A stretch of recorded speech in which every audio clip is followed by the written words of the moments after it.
not least, of course, because David Den, one of our revered members, has been very, very closely associated with them for longer than I know, and longer than perhaps than he cares to remember.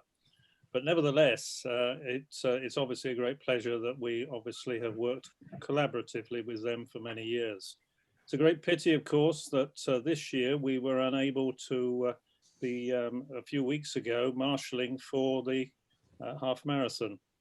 Hopefully next year will bring us more success in that regard.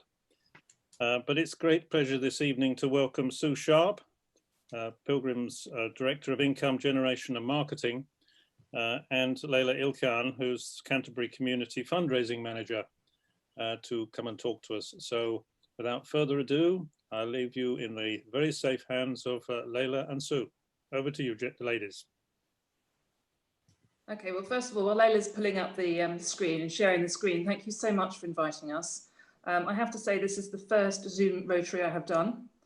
We did have a run through this afternoon, so hopefully the technical difficulties we had this afternoon will not happen. Yes. Okay, yes, thank you. Okay.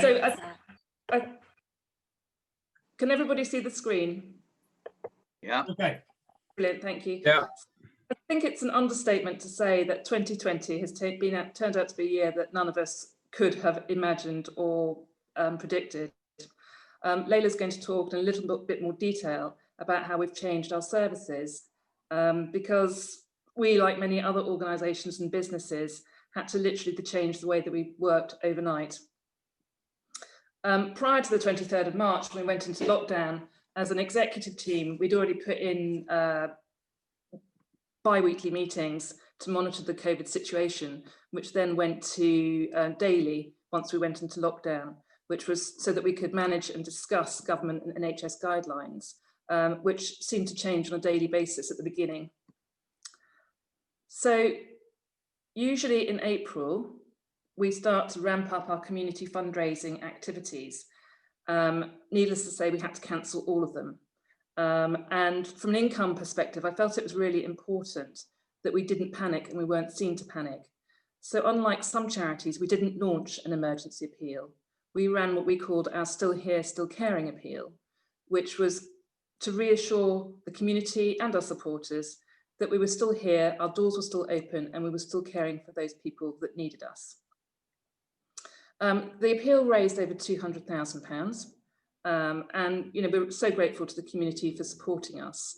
And it wasn't financially that people supported us. They also supported us by donating PPE to us and food as well. People were very concerned that we couldn't feed our patients at the beginning when COVID hit. I'm now just going to hand over to Leila to talk about how we as an organisation, from a clinical point of view, responded to COVID.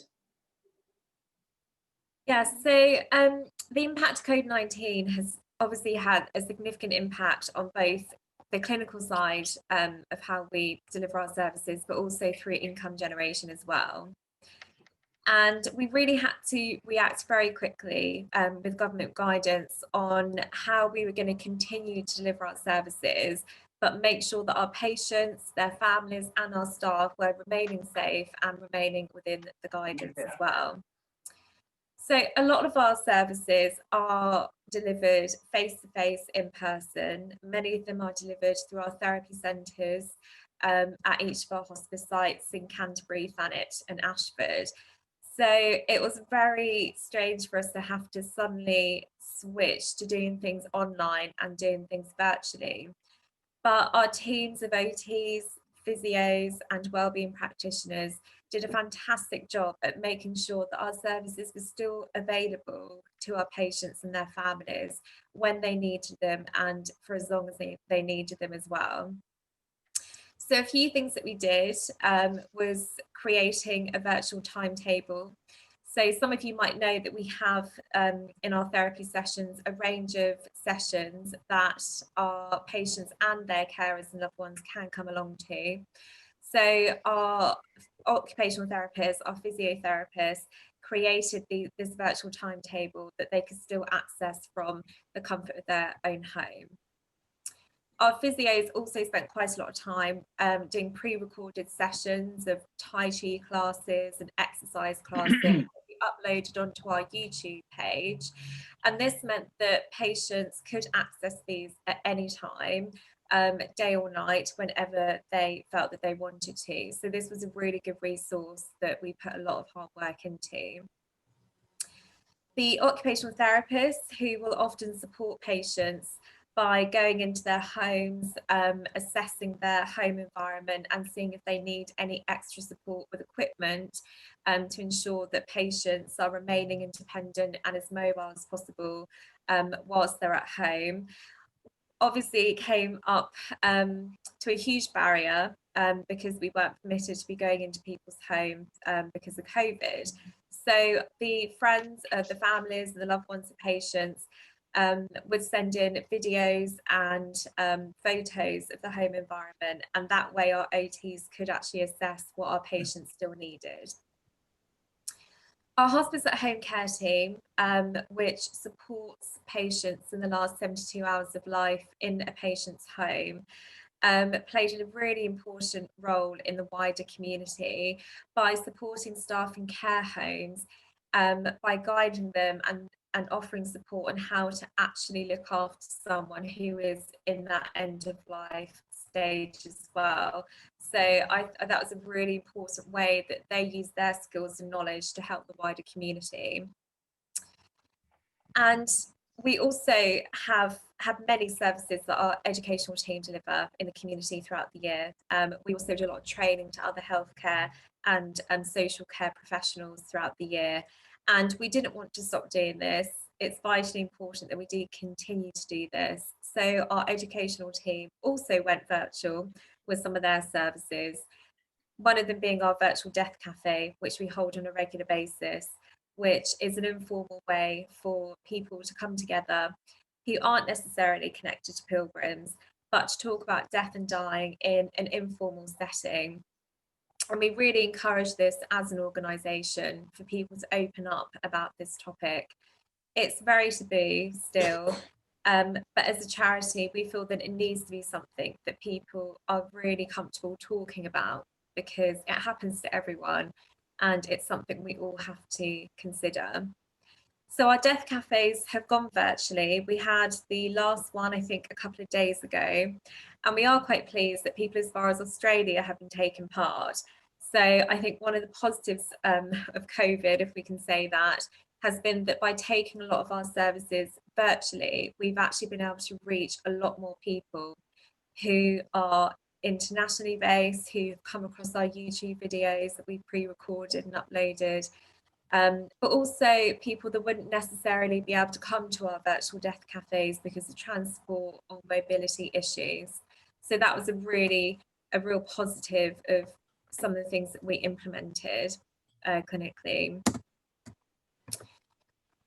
I think for anyone who maybe has got an experience with Pilgrims Hospices, you will know that for us as a hospice, one of the really unique and special aspects of hospice care is that on the ward, we don't restrict the visiting hours for loved ones when they come and see the patients on the ward. Also, my time at being at Pilgrims, I've seen, up to 15 family members come and visit a patient at any one time. And it's a really special way that patients can still be close and see their loved ones. But with the onset of the pandemic, we found that we had to restrict those numbers of visitors coming onto the ward. So we were keeping in the government guidance. And this is a really hard thing for us to do. This is a really hard thing for our staff to implement because it goes against what we normally would do. But we were constantly thinking about ways that we could keep our families together and help them still feel connected.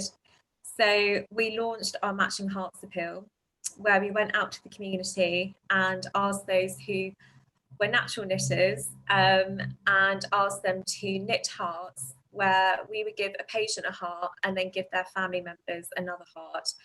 And this simple gesture, we felt, would help keep families feeling connected even when they weren't able to physically be together.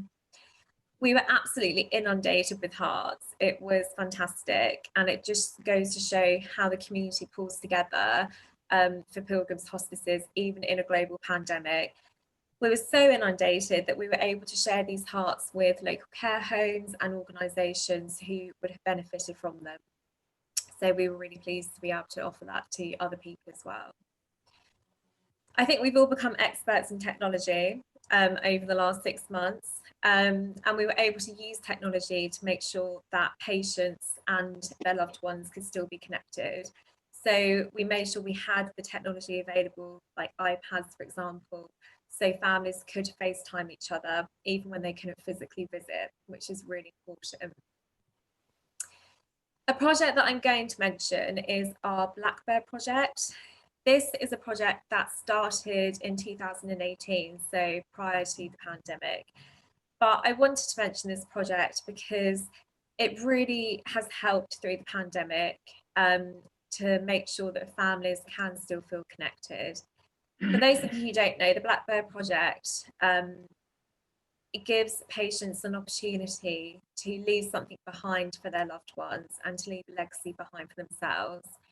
Through the voice recording app, patients can record messages, they can record anecdotes, stories, messages of love, their favourite recipe, anything for their children, for their mothers, fathers, brothers or sisters and friends. And this project has been spearheaded by a family who lost their son at Pilgrims in 2017. And they realised that one thing they missed about their son was his voice. They had so many photos, but they didn't have a recording of his voice. So this project has enabled families to stay connected throughout the pandemic. And it's a fantastic legacy that the Jackman family have carried on for their son, Ben. So Sue has spoken a little bit about the impact that COVID has had on income generation. You probably all know that we have so many shops around East Kent. We have 32 in total, but understandably, like many other shops across the UK, we had to close all of those shops due to the pandemic. This meant that we also had to ask all our wonderful volunteers who donate their time to work in those shops to stay at home, to stay safe. We couldn't obviously ask them to come in. We also had to cancel our fundraising events and activities. We had to cancel our Pilgrims Way Challenge, our Cycle Challenge, which are our flagship events. And again, there was no opportunity for our fundraising volunteers to be part of Pilgrims, a charity that for many is very close to their hearts. On a more positive note, we have started to open our shops again. We started to open them up in June. We have only 3 left to open. And this has been a very welcome opportunity for the public to support us. We've been inundated again with stock for our shops, with clothes and shoes, bric-a-brac that people don't want anymore. And this is really important for us to carry on raising income from these shops.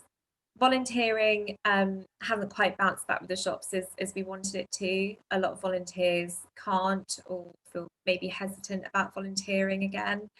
So we are on an appeal to the public. If they have some time spare and would like to donate a few hours a week or a month, then we are on an appeal that we would love their support so we can help maximise our opening hours, but also maximise the income for the charity. So there's a lot of ways that we thought of how we could carry on raising money throughout the pandemic. We reacted very quickly as a fundraising team, thinking of ways that we could carry on engaging with our supporters. And our digital online fundraising really stepped up a notch in the pandemic. So one of the campaigns that we organised was the Stay Home Hospice Hero campaign. This was at the very beginning of the pandemic in about April time, April to July. And this was something that we thought we could offer supporters who would take part in various challenges, but also it meant that they were staying home, they were staying safe. A lot of these challenges were things they could do at home. So we had things like donating your commute, taken part in National Wear Your PJs Day to Work, Be Brave, Head Shave. We had garden sleep outs, wine tasting nights, online coffee mornings, and running challenges in your garden, which many people did. So we were thrilled that we raised about £23,000 from the Stay Home Hospice Hero campaign. And that was through sponsorship that people raised from their generous family and friends. Many of you know, I know that some of you taken part in our flagship events, the Pilgrims Challenge, the Cycle Challenge. We clearly couldn't go ahead with these challenges this year as much as we wanted to. So our events team worked really hard to make sure that we had alternatives for people to get involved with and also for us to raise money through. So we launched our virtual hike series, which was our virtual summer series. We had 3 virtual hikes: Hadrian's Wall, the Isle of Wight and the West Highlands Way. I did 2.5 of them. And we also had our virtual cycle challenge, which was Tour de Castles. Through these, we raised £30,000 from registration fees and sponsorship. And we were able to really innovate with our online offering for people through our Pilgrims event app, which is award-winning. So just for those of you who use things like Map My Tracks or Strava, every time you did mileage through your Map My Tracks, it updated your flag on our Pilgrims event app.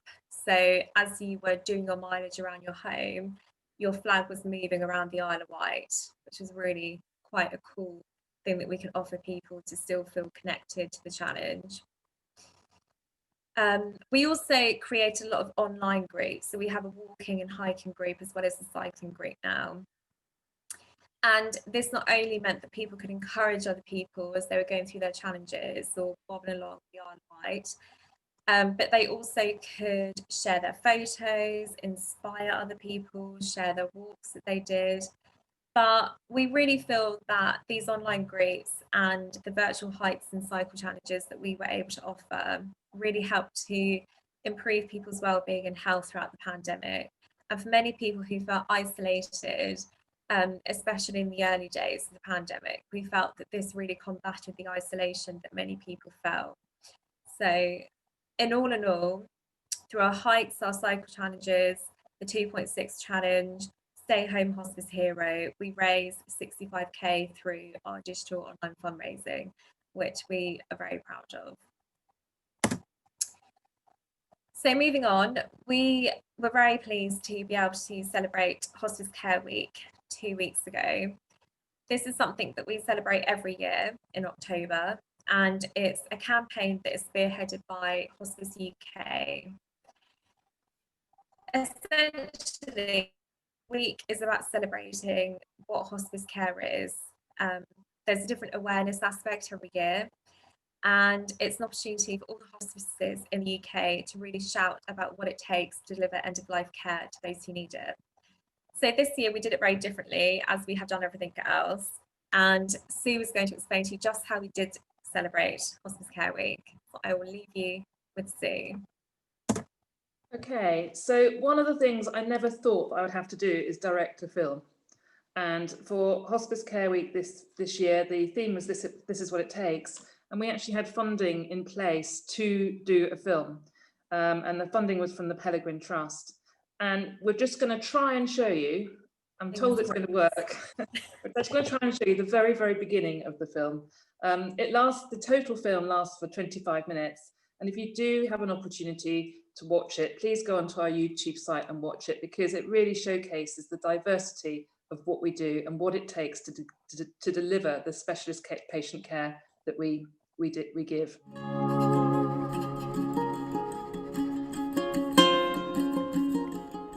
When I tell people that I work for a hospice, the most common response I get is, "Don't you find it depressing?"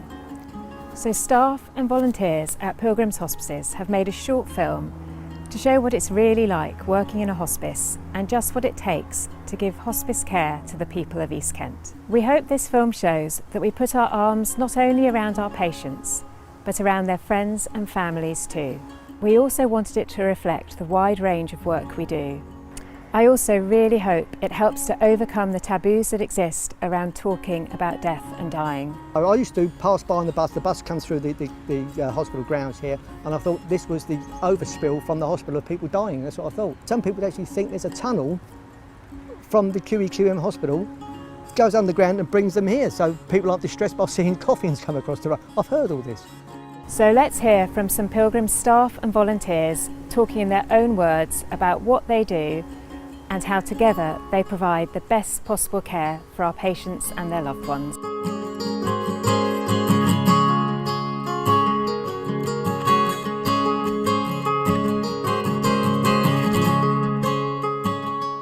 Annie, you've worked for Pilgrims for a long time. How would you say it's changed over the years? I think it was about 1986 when I first came to the hospice, and that was at Canterbury, and there was really an inpatient unit then, a ward as we know it, and nothing else. So it's changed incredibly over these last years. We've now got 3 sites that we run our services out of in Ashford and Canterbury and Margate, and a huge amount of work in the community, including some outpatient work that we do out of facilities. So it's grown dramatically in those years. Layla's talked about that we had to cancel our events, but there were 2 events that we didn't want to cancel, and these were Sunflower Memories and the Tree of Love events. These are remembrance events that take place twice a year, and we invite supporters who've lost loved ones to come into the hospice to share memories, have a cup of tea and a piece of cake. Sunflower Memories usually takes place in June, and it was an interesting challenge to take what I call the essence of sunflowers and put it into the format of film. Because when you have an event, they're like garden parties. People come into the hospices, they have the tea, and they're lovely events, and people really value them. So we asked our supporters, who normally help out at the events in many different ways, from growing sunflowers to catering to helping with the car parking, if they would be our sunflower stars and talk about what they do and read some poems. And also we asked our supporters to share dedications at the end of the film.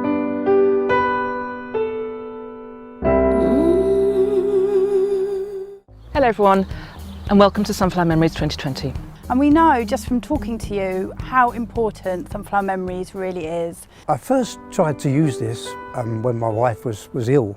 It's always fun giving money to Pilgrims Hospice if there's something going on. However, we weren't given very long. We had 13 days. When I peeled away my layers, I was loved, therefore I am. I was always loved. I will always be.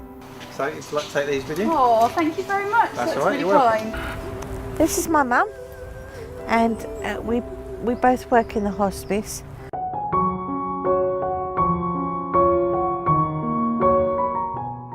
I am there in the busy street, just like the sunflower.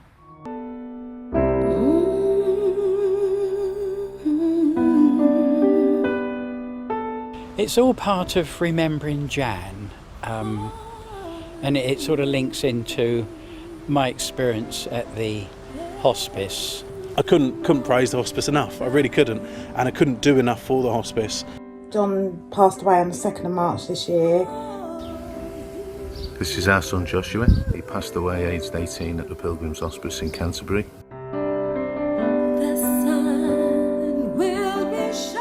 I'd like to thank you for your support, because we really couldn't do what we do without you. Thank you.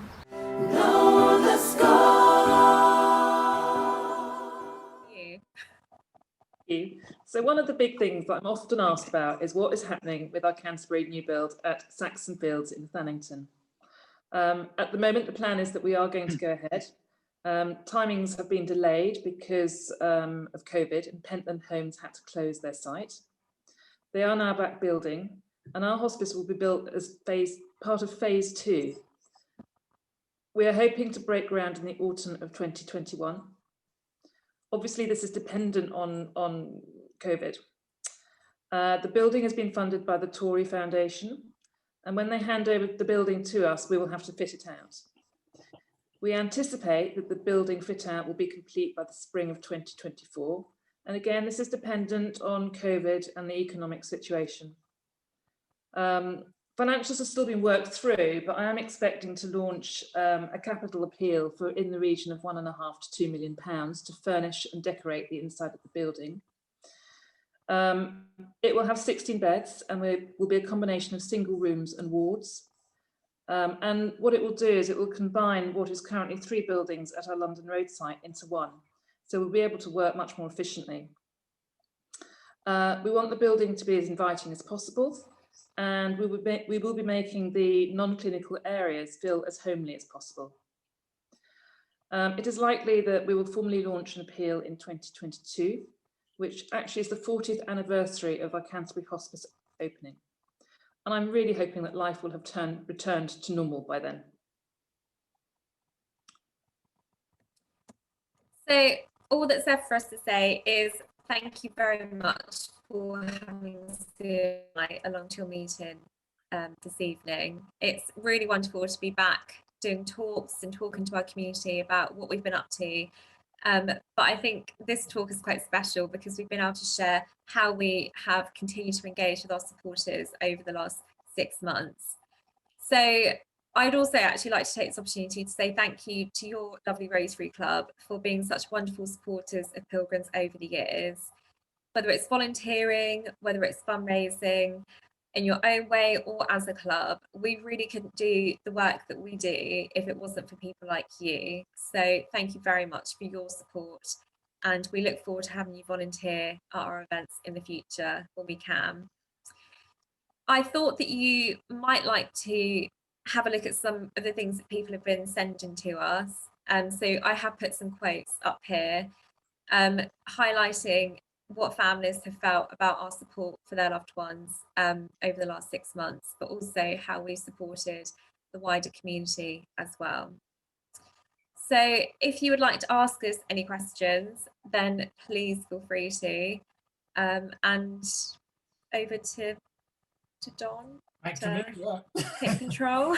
That's absolutely fine. Thank you very much. That was excellent. Gentlemen, ladies, or ladies and gentlemen, perhaps. Anybody have a question, please? Raise a hand for me. Chris, you set the ball rolling, please. Good evening. Good evening. It's been a long time since you and I have chatted. Whether it's on cycle rides or trying to raise funds on various things, which is great fun. Have you had any cases of COVID in your homes? In our hospices, yes. Yes, we have. And how did you cope with that? I think at the beginning it was a challenge because the clinical teams had to change the way they do things, and I think the PPE was a challenge because they were constantly putting it on and taking it off. I think it's got easier for them because the nurses have got used to the new routine. And we haven't had any COVID positive cases for over, I think it's 45, 50 days now. Oh, brilliant. Very difficult, I should think. So well done. Yeah, and I think it's just, it's been quite, as Leila was saying, it's been quite distressing as well because we've had to restrict numbers and that kind of goes against what we do as a hospice because, as Leila said, we keep everything open. So I think from an emotional point of view, it's been quite hard for our nurses and domestics and the catering teams as well, who are based in the hospices. Oh, it's been like creating a plan on the run, I should imagine, especially with the change of systems, shall we call it, on an almost daily basis and then doing a U-turn. Absolute hell, I would think. So well done. I'll pass on your thanks and comments. Does anybody else have a question, please? Just raise a hand. I can see Les, please. Well, thank you very much for the presentation. It's fabulous to see what you've been doing and under extremely difficult circumstances. Have you got any particular plans for the coming sort of Christmas period in terms of fundraising, something special that you've got up your sleeves at all? Oh, we've always got something up our sleeves, definitely. So our usual fundraising events, we are just in the final stages of kind of reviewing whether we're going to go ahead with them. And very shortly, we will announce what our festive fundraisers are. So I'm not going to tell you what they are tonight. So a little bit of a teaser there for you. Quite right. But they're very exciting. Quite right. Yeah, so, but I think as always, with all the virtual fundraising that we've done over summer months, we are really keen to keep our supporters engaged. We have a lot of supporters that continue to come along to our events year after year, and are connected to the hospice through losing a loved one. So it's important for us to still have that offering there, when, you know, even if it's not what we normally would offer. And we will be doing Trees of Love by making another film. And we're filmmakers. I know. Who thought it? I have to admit that we were lucky enough to meet a freelance, or I was lucky enough to meet a freelance BBC cameraman who's actually been very patient with us and guided us through the process. Anybody else with a question, please? No, I think that's all the questions we have this evening. Laurie? Thank you, Don. Thank you, Sue and Layla. Very, very informative. And as you know only too well, fundraising is difficult at this, to say the least, at these trying times. And with this year's half marathon cancelled, which we usually supply marshals and then donate the proceeds to the hospice, tonight I have great pleasure in saying that the Forest of Blean Club would like to donate £1,500 to Pilgrims Hospice. Thank you very much. Thank you so much.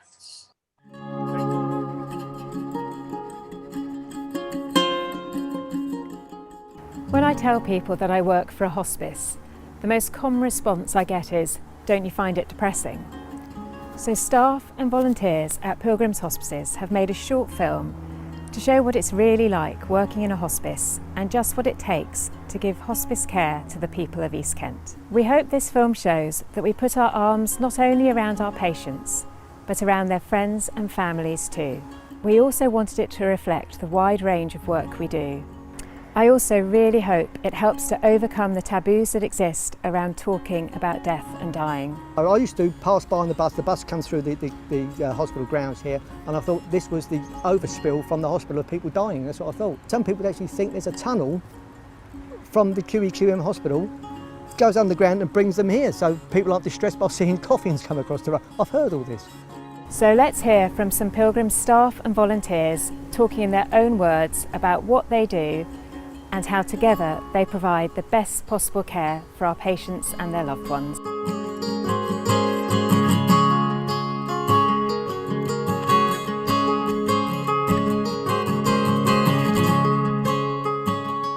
Annie, you've worked for Pilgrims for a long time. How would you say it's changed over the years? I think it was about 1986 when I first came to the hospice, and that was at Canterbury, and there was really an inpatient unit then, a ward as we know it, and nothing else. So it's changed incredibly over these last years. We've now got 3 sites that we run our services out of in Ashford and Canterbury and Margate, and a huge amount of work in the community, including some outpatient work that we do out of facilities. So it's grown dramatically in those years. It's hard to really say how much. A lot of people have the opinion that pilgrims or hospices are just a place where someone goes to die. And something else that, within working in it, it is so much more than that. What it offers is the opportunity for patients who've got a terminal diagnosis to live their life as best as they can within their limitations. We're all about our patients' well-being. This is what makes us a hospice rather than a hospital. We have a huge team, a multidisciplinary team, like very much that we do in hospitals. However, we think about not just our patients' medical conditions, but their well-being, what makes them them and what's important to them and what they care about, and also their whole families and friends, their circle as well. Can you tell me if the work you do is mostly for patients on the ward or is it out in the community? We do see people on the ward. We go up to the ward, we see people there and their carers and their family on the ward, but we also see people outside in their own homes, in an outreach centre, in our centre here, because obviously our wards probably 12 beds, but we have hundreds of people in the community. So yes, there's more people in the community than ward-based, but we do see them in both settings. So is the work you do focused solely on patients or is it for families and carers as well? What makes hospice care special is it treats not just the medical side of a person's illness, but also their family issues, bereavement, supporting them to adjust to changes in their lives. So it's a really, really important part of hospice care, that holistic assessment. So we look after not just the patient's physical issues, but also their emotional, their psychological and their practical concerns as well, for them and for their families. I've always had an interest in palliative and end-of-life care and worked closely with the consultants for the hospice when they did their ward rounds up at the hospital, and nagged until they decided that having an OT would be a good idea. And so I was the first occupational therapist to come across to Pilgrims, and we've built the team from there. There are now 11 of us, so that's me, 6 occupational therapists, and we have band 4 occupational therapy assistants as well. So we help people with anxiety management, pain, fatigue, the kind of things that might stop people from being able to be as active in their life as they want to be. My role is about developing expert volunteers, and it's a concept that came out of some work that we did 2 or 3 years ago with our local hospital to try to think about end-of-life care on the wards for patients. And out of that we recognised that there was a need to think about bereavement services for East Kent. And because of that, we decided that going ahead to develop volunteers to be part of this project would be an excellent starting point, and that's what we did. We started working a little bit with Crews, bereavement care, and Pilgrims and Crews started the affiliation together, and we've now developed 14 volunteers into expert roles to deliver bereavement support. They do that out of groups in Ashford and Canterbury and Margate. It's a fantastic service that provides, in a nutshell, bereavement support for any adult in East Kent. If you take a seat Thank there. you.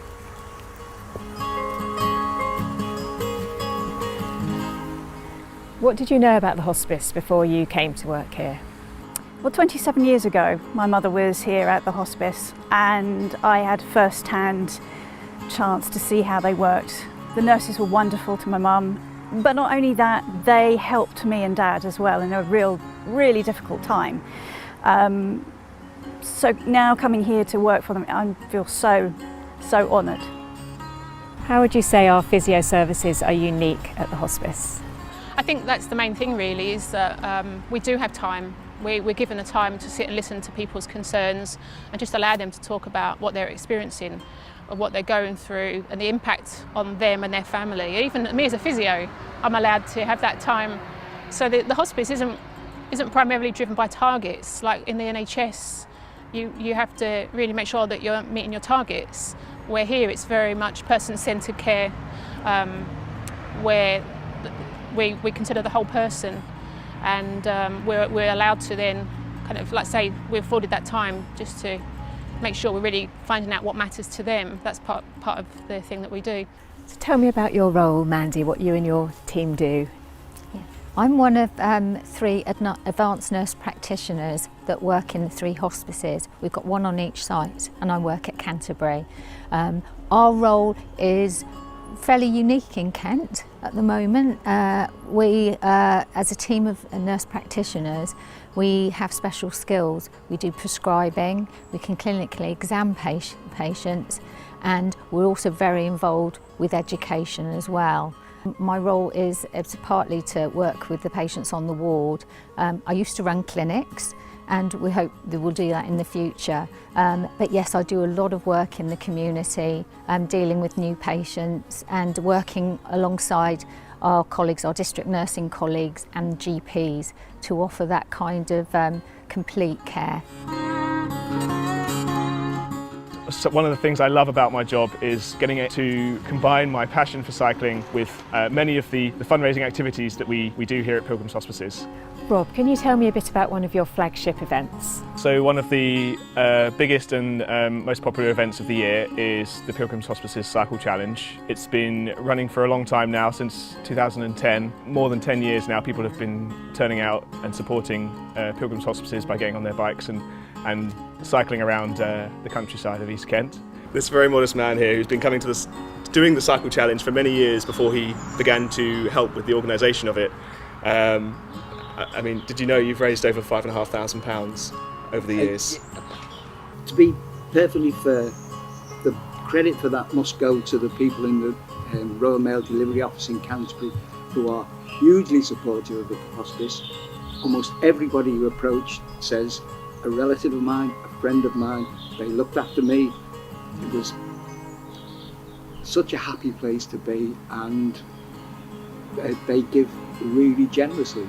And I gather last year for the Pilgrims Way Challenge you developed an app. Can you tell me how that helped? It began as an idea to make the event even safer and even more enjoyable for the people who took part, and it's something that we're very proud of, and it's quite unique to Pilgrims. They can see in real time interactive route maps of where they're going and see themselves on that as well. So it's an extra tool in the arsenal for making sure that people don't get lost. It's won a couple of awards, including the Charity Times Fundraising Innovation Award. I started in Thanet when we were only 10 beds when we opened in 1992 as a cook. And then I progressed and to working in fundraising. You're now sat there with 4 fundraising tins. Yes, so yes, how do they form part of your role now? I now go, it's one of my main roles now is to go around to pubs, shops, placing as many tins as possible, which every penny counts. What is it that makes the lottery special, Shirley? Well, we're nearly 25 years old. We'll be 25 next year, and we've got over 20,000 members. And across the years, we've actually added lots of different products to our portfolios. And what is really, really amazing, out of the 2,500 prize cheques we've already sent out this year, 974 have been sent back to us for us to treat as donations for the hospice. So I think that's absolutely amazing and shows how wonderful our supporters are. Well, some of the simple ways we get the public to talk to us about death and dying are through death cafes. These are informal get-togethers over coffee and cake where we just encourage a conversation about any anxieties or concerns people might have about death and dying. Hardly ever does anyone cry. But I know the first one we did was in here. We spend months and months planning for that, but we don't plan for our death. And actually, it's only since working in a hospice that I've realised it is just as important to plan for that. My role is that of voluntary services manager, so I work with others to develop our strategy for volunteering and utilising volunteers across the whole organisation. Jeff, can you give me an idea of how many volunteers we have and what sort of roles they fulfil? It is quite vast actually. We have about 1,500 people from the community of East Kent who donate their time and their skills and their commitment to supporting us as volunteers in a range of about 30 plus different roles. But we estimate it's about just over 150,000 hours a year of donated time that we get from people of East Kent. But for me, the most important thing is the fact that whilst they're here, they make a significant difference to the people that we support. So when I think back about something that we were involved in called the Compassion Project 3 or 4 years ago now, that came out of a concept of wanting to deliver really good end-of-life care wherever the patient that needed it was. We've always had a very good relationship with our local hospitals, but this was a project that embraced us both working together in partnership. This small, tiny symbol called the compassion symbol was to be used alongside any patient that was actively dying in a hospital ward. With this tiny symbol and the training of all the staff that worked in there, including catering staff and portering staff, as well as the clinical staff, we were able to bring huge awareness to over 55 wards to show that they needed to have a mindful, respectful approach to anybody that was at end of life.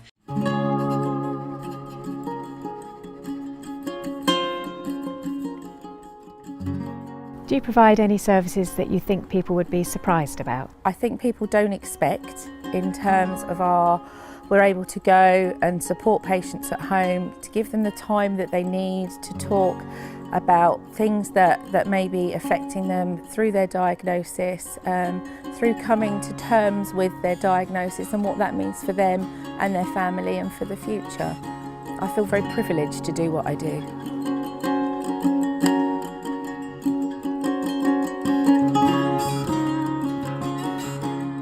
Rodney is now 5.5, and we have been coming to the hospice probably for, I should think, 3 years now.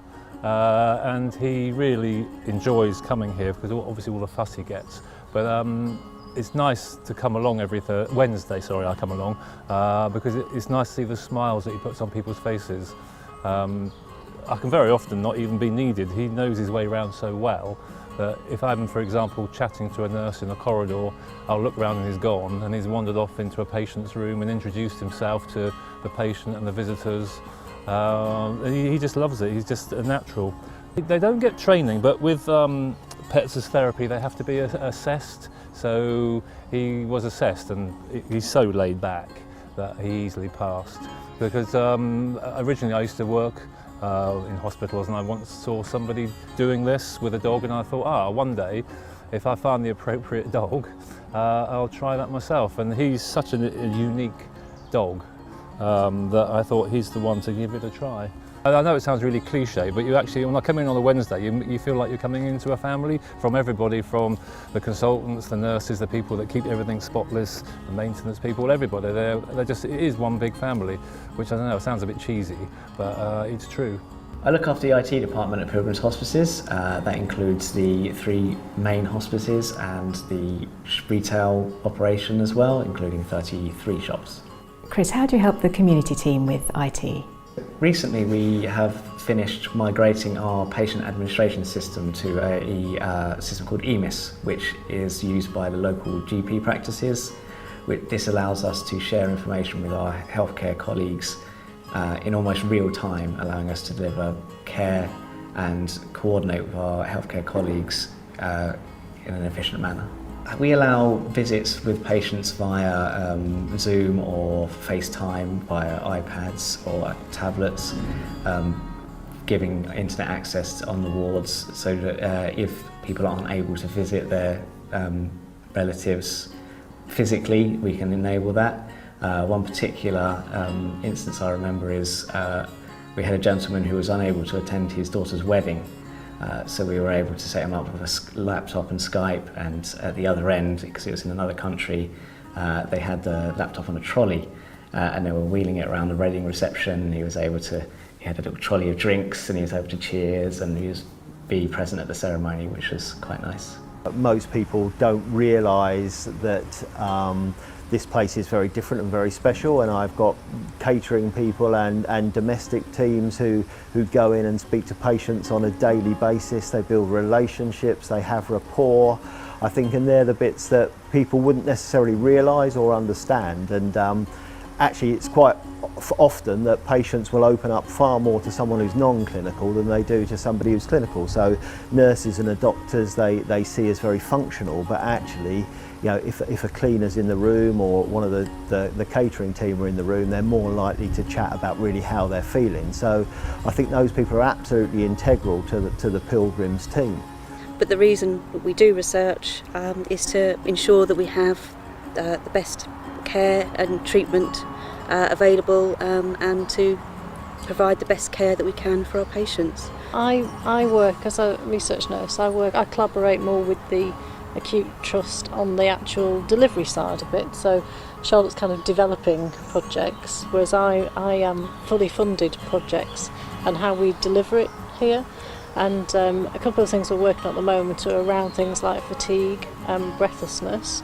Part of that will be post-COVID breathlessness, so we're very much, looking at current state with the drugs that we're doing, and it's just really an opportunity for patients to make a difference, that they can still get involved in research even at that stage, and it's really about opening it up so that everybody gets an opportunity to take part. We just need to know that we need people to know that we do research here. I've been the complementary therapist since I came here, first of all, many years ago, and then several years ago I was asked to look after the spiritual care of the hospice here. Just a point on that was that it was noticeable that when our newly referred patients had their first assessment, an awful lot of them, nearly 50%, were saying they didn't have a faith. The difference between us and a hospital is we help the families as well, so we involve them in everything that goes on, and we have all sorts of ways of doing it.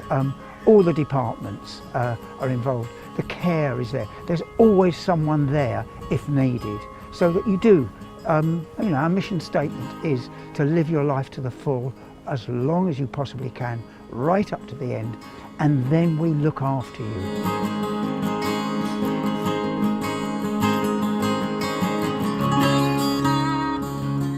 Have you had any particularly unusual requests from patients for food? We had an instance where one of the patients at day hospice wanted to have a lobster, which he hasn't eaten at all.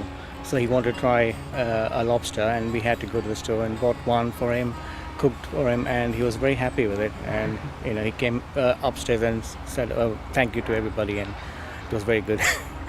We had a couple that wanted to get married. I think they had their blessing in the chapel.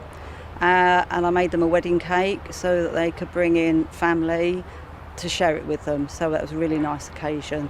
We dressed the family room up for them so that it made the best we could.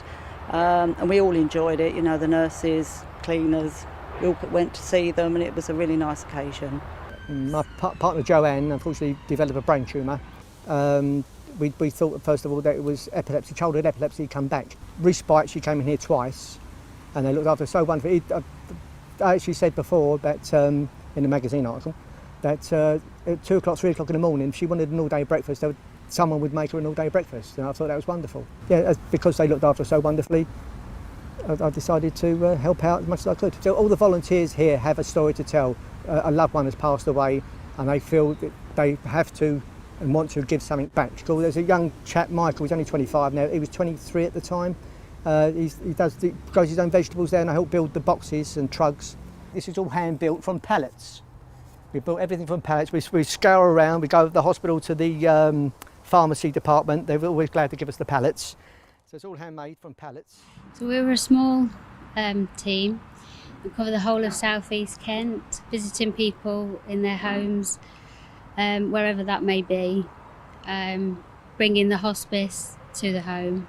We do have times where, say if someone is struggling at home, carer breakdown, and they're not able to get hold of any carers, then we can come in and cover the interim until they can find a care package. To be quite honest, as a lot of people say, I thought it was just somewhere that people can go who want to die. It wasn't until having an interview that I actually found out a lot more information, and obviously since joining, realising that there's such a bigger aspect to it and so many different parts and teams that we just joined together. I'd had quite a lot of experience of people I knew that had been here. Through school, we also were linked with the hospice and did fundraising, and always came up and decorated the Christmas trees in the daycare centres. So it was one of those charities that I was very aware of, and as a friend of mine said, you never know when you yourself are going to need it. Are there any special moments that particularly stick in your memory over the years while you've been with the hospice? Yeah. Last year I was lucky, or maybe unlucky enough, to have personal experience of the hospice care. I was caring for a loved one at home who was also a volunteer here, who was diagnosed with terminal cancer, And for 6 months we benefited from the most incredible outreach care from the hospice. I can't speak highly enough of the nurses, the OTs, the physios, the complementary therapists. Just knowing there was somebody on the end of the phone who you could ring in the middle of the night was just so comforting, and that enabled Anne to stay at home and fulfil her wish of not having to go into hospital or hospice.